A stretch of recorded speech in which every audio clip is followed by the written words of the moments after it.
Hey everyone, This Man Terrified the FBI, mature audiences only. Have you guys seen it? Because we haven't. All right, let's jump into it.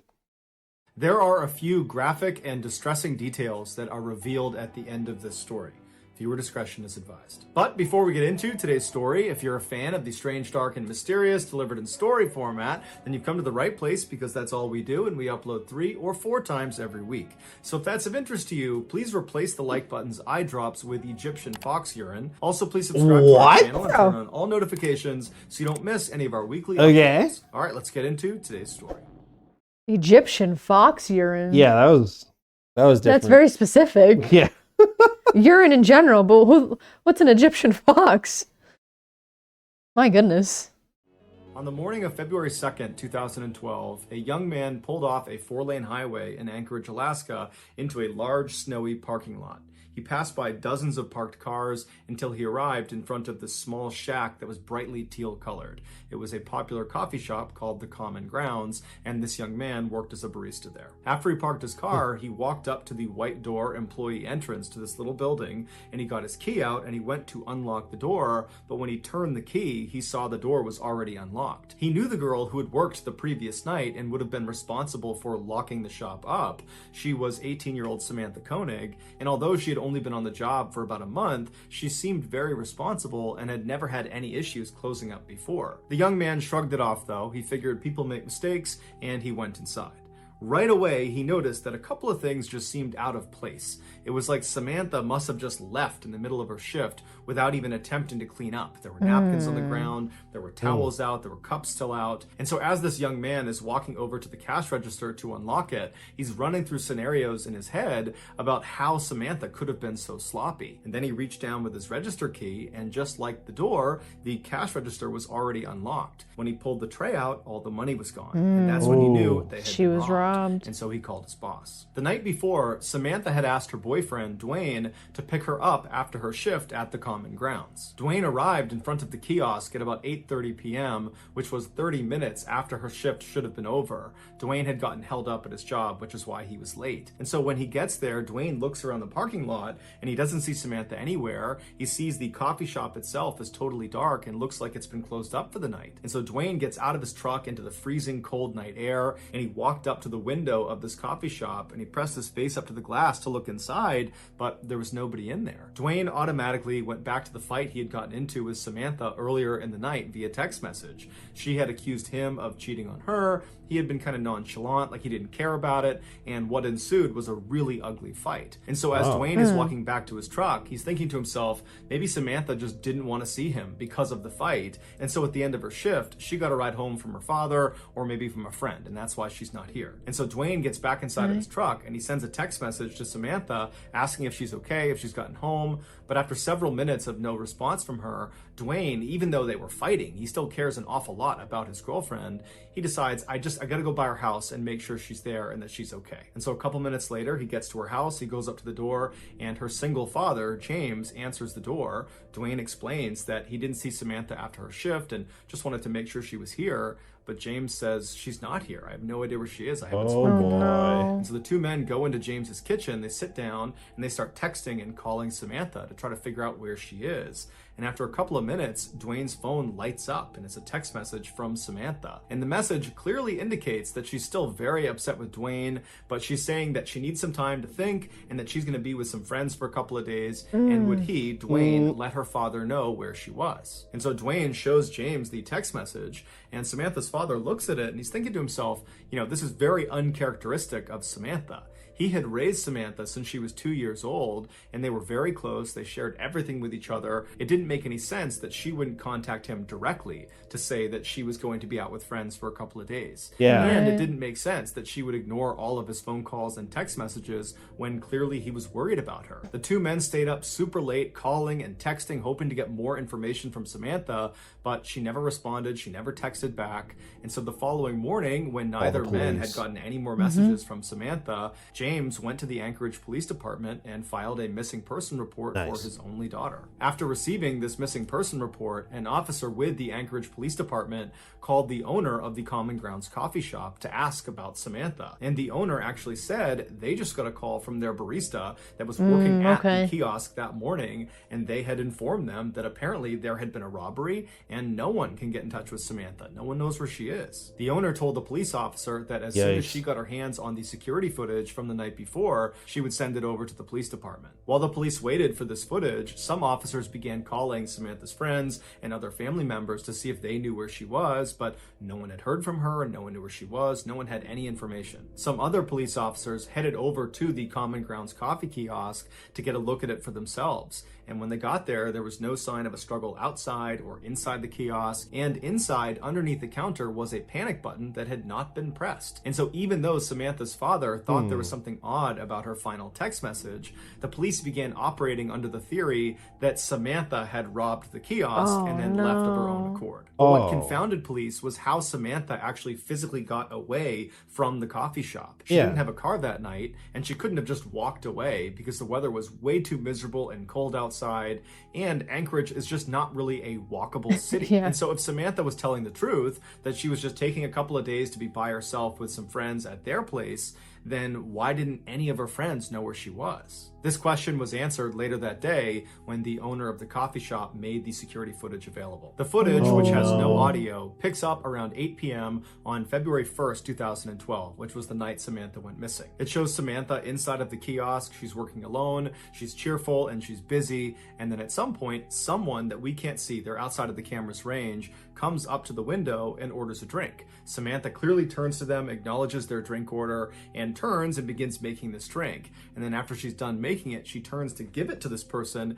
and immediately Samantha steps back and puts her arms up. And then seconds later, she reaches over and turns off the lights inside of the kiosk, and then she gets down on her knees with her back to the window. She stays in that position, not talking, not moving, for about a minute before she slowly stands up and walks down the kiosk towards the cash register. She opens it up, she scoops some money out of it, and then she walks back to the window and appears to hand it to a shadowy figure on the other side of the window, and then Samantha turns, kneels again with her back to the window. 2 more minutes go by before this person outside the window leans their entire upper body inside of the coffee shop. They reach down and they appear to tie Samantha's hands. Now, because it was dark inside of the kiosk, the footage winds up being extremely grainy, and there's no way to identify who this figure is. Although it's fairly obvious that it's a male. He's wearing a big sweatshirt and he's got a hat pulled down low over his face. After this mystery man is done tying Samantha's hands, he leaps through the window and then shuts the window behind him. And then he stands Samantha up, he puts a gun into her back, and then he marches her out the employee door and then out across the lot,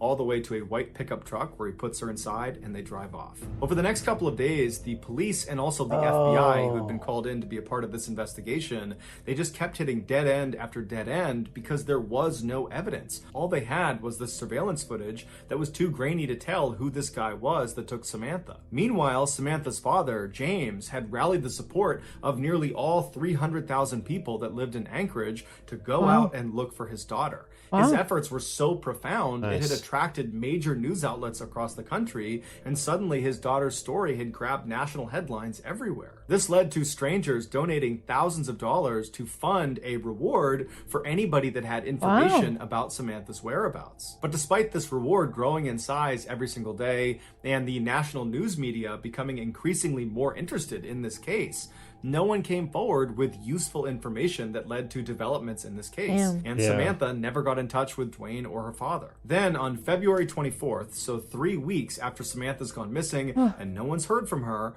Dwayne got a text message from Samantha's phone, and it was directing him to a particular sign inside of a nearby public park. And so Dwayne and James read this text, they shared it with the police department, and then they raced to this park and actually beat the police there by about 15 minutes. And so Dwayne and James, they walk through the gates and they start walking down this main trail, and they stop in front of this sign. It was actually a bulletin board, and tacked on the bulletin board was a Ziploc bag inside of which was a typed ransom note, and on the ransom note, literally Xeroxed onto it, was a black and white photo of Samantha. And in this photo, Samantha looks kind of dazed, like she's got a blank expression, and she's not really looking at the camera, she's looking just to the side of the camera. And then in this picture, a man is holding a copy of the Anchorage Daily News newspaper newspaper that's dated February 13th, 2012. This was a proof of life photo where Samantha's captor weeks ago. was holding up that newspaper to indicate that Samantha was alive as of February 13th.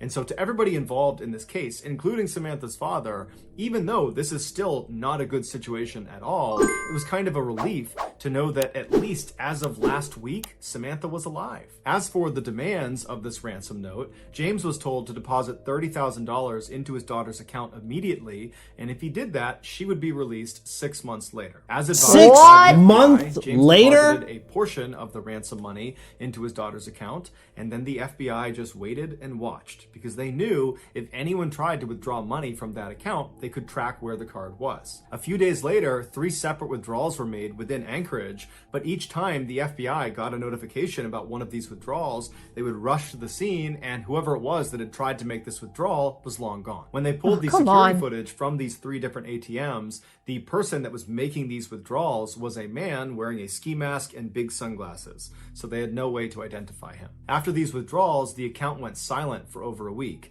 and in that time, there was no word from Samantha. Then on March 7th, more withdrawals were made, but they were in Arizona and then New Mexico and then in Texas. Again, authorities would rush to these ATMs, but they would get there right after the masked man with sunglasses had just left. But there was a break this time. In one of these surveillance videos from one of the Texas ATMs, they spotted the car this guy was getting into before he left. And it was a small sedan, it was a white Ford Focus, and they saw him leave going east on a Texas highway. And so authorities in Texas were told to look out for this particular car in this part of Texas. And sure enough, on March 13th, a Texas patrolman spotted the car sitting in a hotel parking lot. He waited nearby until a man in his 30s walked out of one of the hotel rooms, walked down and got inside the car, and then this patrolman just kind of followed him and looked for any reason to pull him over. And as he had his radar gun on this guy, he noticed he was going 2 miles per hour above the speed limit, and so he pulled him over. The patrolman got out, he walked up to the driver's side window, the window was already down, the man was very calm. The patrolman asked him for his license, and the guy handed him an Alaskan license. His name was Mr. Keys, he was 34 years old, and he lived in Anchorage. The patrolman knew this was the guy. He called in backup, and before long, they were searching Keys' car, and in the trunk, they found a ski mask along with other clothes that matched the description of the guy who was making withdrawals from these different ATMs. They also found a gun, as well as Samantha's cell phone and debit card. After Keys was arrested and was brought into custody, he denied having any involvement with Samantha's disappearance. But after how are they being going to prove presented it? with the overwhelming evidence that suggested otherwise, he caved and said yes, he would tell them the full story of what happened to Samantha, but they had to get him an Americano coffee, a peanut butter Snickers, and a cigar. Once he had said items, he began to speak. And what he said was so disturbing and so graphic, the FBI still has not released the full transcript of his confession. Here is the version of events based on what was made public. On February 1st, 2012, Keys decided he was going to rob the Common Grounds coffee kiosk. He walked up to the window expecting there to be some teenager working inside, and he was right. It was Samantha. He asked her for an Americano, and while she turned to make his drink, suddenly his plan changed. Not only was he going to steal money from inside of this coffee shop, he decided he was going to steal Samantha from this coffee shop. When she turned back with his drink and handed it to him, he discreetly pulled his gun out and aimed it at her and told her this was a robbery. That's when she backed up and put her hands up, and then she turned around, he tied her hands, he jumped back inside, and then he said after he shut the window, he jammed napkins inside of her mouth so she couldn't make any sound, and then he marched her out the door, outside, into his car, and they took off. Once they were in the vehicle, he pulled the napkins out of her mouth, and he told her if she tried to escape or if she tried to flag anybody down, that he would just kill her. And so he said she was very obedient, she was obviously very scared, but she was trying to do her best to stay composed. At some point, Keys reached over and took her phone and sent that text message to her boyfriend informing him that she was going to be spending a couple of days with friends and that he should tell her father. And then Keys told Samantha he was going to be holding her hostage and trying to extract some ransom money. Samantha told Keys that her family was very poor and that he wouldn't get much money out of her. To which Keys said, "Don't worry about it. I know they'll raise money and they'll come up with it somehow." Then they drove around Anchorage for several hours, periodically stopping so Samantha could get out and relieve herself, other times so Keys could smoke a cigar. Then around midnight, Keys made his way back to his house and he pulled into the driveway and he turned to Samantha and he had her go in the back seat and lie down. Then he put some tarps over her and he told her if she tried to escape, he would kill her. And then Keys got out and he walked inside of his house, where his 10-year-old daughter and his girlfriend were fast asleep. Oh Yo. my Keys gosh. and his daughter were scheduled to go to New Orleans for a 2-week-long luxury cruise. Keys left his house and went back to his car. He put a blindfold on Samantha and then led her down the driveway to his shed. Once inside, he sat her down on an upturned bucket in the back of the shed, and then he put a rope around her neck and he anchored each end of the rope to the wall so she was pinned to the wall. Then Keys turned his radio all the way up to make sure it masked any noise she might make, even though he reminded her repeatedly that if she made any noise, he would just kill her, and by and large, she was very obedient. And then he gave her a couple of cigarettes to smoke and told her it was going to be just fine, to just chill out, that he was going to get the ransom money from their family, and then as soon as that was done, he would let her go. He turned on some space heaters to keep the space warm, and then he left and locked the door. He walked back into his house and double-checked that his daughter and his girlfriend were still asleep. They were. Afterwards, he started drinking some wine and relaxing, and then after a little while, he got a cup of water and he went back out to the shed. He went inside and he gave the water to Samantha, and he said Samantha was very composed. She was obviously frightened, but she asked him, "Did you speak to my father? Did you figure out the ransom situation?" And Keys told her that, "Yes, I talked to your father. Everything's working out fine. He's going to raise the money. We're going to get you out of here. Everything's going exactly to plan." After that, he walked up to Samantha and he unscrewed the 2 anchors that were holding that rope up against her throat, and then he cut the zip ties on her wrist, allowing her to relax and sit forward and just kind of be at ease for a second. And it was very obvious that Samantha was relieved. Her nightmare was about to be over. But then seconds later, Keys grabbed her really aggressively and tied her up all over again, this time much more thoroughly and much more tightly. It had been a cruel trick. When he cut her handcuffs and undid her necktie, he just wanted to see what she would do if she thought she was being let go. When in reality, he was never going to let her go. There was no ransom. He had not spoken to her father. It was all a big lie. Keys told investigators that as he was tying her up for that second time, he looked at her face, and she had this look of total resignation. He said she knew what was about to happen to her. After Keys tied her up, he left the shed and locked it behind him. He went inside to check one more time to make sure his 10-year-old daughter and his girlfriend were still asleep. When they were, dude. he went back to the shed, he opened it up, he went inside, and this time when he stepped inside, it smelled like urine and sweat, and he looked down at Samantha and she was terrified. He walked up to her and he began to assault her. And then after he was done, he was standing over her, getting his clothes back on. And Samantha very stoically looks up at him and says, "Are you going to kill me?" And he says, "Yes, I am." Oh As my he put on his leather God. gloves, she tried to talk him out of it, but he said there was no other way. Keys would tell investigators that he was very impressed with Samantha's bravery. Shortly before 4 What a.m., the Keys fuck, drove a dude? knife into Samantha's back before choking her until she stopped. That's not even all of it? He told investigators that she never made a sound. After she was dead, Keys left the shed and locked it behind him. He went into his house, he took a shower. Afterwards, he woke up his daughter and told her to start getting ready because they were leaving soon for the airport. What While the his daughter was fuck? getting ready, Keys went back out to the shed. He went inside, he rolled Samantha's body up in a tarp and pushed her towards the back. He unplugged the space heaters, turned off the lights, turned off the music, and then double locked the shed and went back inside the house to make his daughter breakfast. At 5 a.m., a cab showed up at the house, and Keys and his daughter hopped inside, and they made their way to the airport. Dude had and then on to no New care Orleans, in the where they went on their world. 2-week-long vacation. After they got back, Keys went inside of his shed. He unrolled Samantha from her tarp, and by his account, she still looked fairly lively. And so he dressed her in some new clothes. He put lots of makeup on her face. He braided her hair, and then he stitched her eyelids open so it gave the impression she was alive and alert. And then he held up a copy of the Anchorage Daily News next to her, and then took several photos, creating that proof of life photo for the ransom note. If you want to see this photo, you can Google it, but that's don't up to wanna you. see it. After Yeah, he took no these way. pictures, he chopped her body up into pieces and then disposed of her in a nearby frozen lake. It would turn out Samantha was not Israel Keys' first victim. He was in fact a serial killer who what? specifically preyed on completely random people because he enjoyed watching them die. Over the years, he had hid what he called kill kits all over the United States, which were these caches filled with weapons and other tools designed to capture and kill people. This way, no matter where he was in the country, when he had an urge to go kill That's someone, he would insane. just go to his nearest kill kit, dig it up, and then go target a random stranger. And he didn't care if you were young, old, big, small, male, female, alone, or in a group.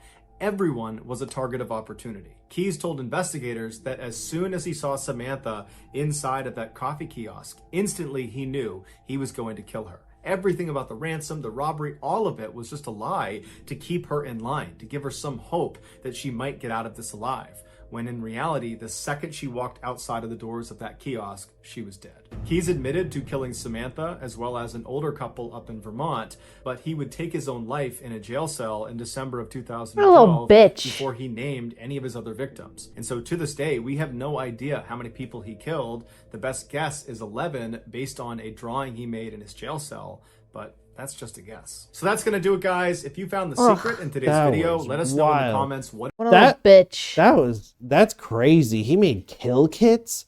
So it was just like he just made them, buried them, and now anywhere he could go. Like that's new. Yeah, that sounds like a horror movie. My goodness. That's bizarre. And then he like the fact that he could just like go back to his normal life and just be like just turning it on and off. Oh, it's so crazy. That's like next level to like Dexter. It's just so much creepier and just like wild. The fact that he was able to like he made such an elaborate plan, had all those guns and all those things, and he just had no motive. It was just like, I feel like doing something crazy. Yeah, that was disturbing. And that was crazy. And the fact that wasn't even like all of it. I know. Because like they had to like omit some of that. Ooh. That just feels creepy. The capabilities of just people that you don't even realize. It's like another one of those like situations where like you don't even like people that you just so happen to be around that you never knew what they've done, and then it's all of a sudden like hear stories about it. Yeah. Ugh. That was sick. The fact that he killed himself, that pisses me off. Yeah. It's just some people just don't deserve it. This was a bad one. This is a rough one. Definitely for mature audiences. Absolutely. Probably. We'll put a disclaimer at the beginning. Yeah, definitely put a huge disclaimer at the beginning. Well, thanks so much for watching. If you like what you saw, please subscribe. If you have any suggestions, leave them in the comments. And we'll see you in the next one. Yeah, see ya. Bye.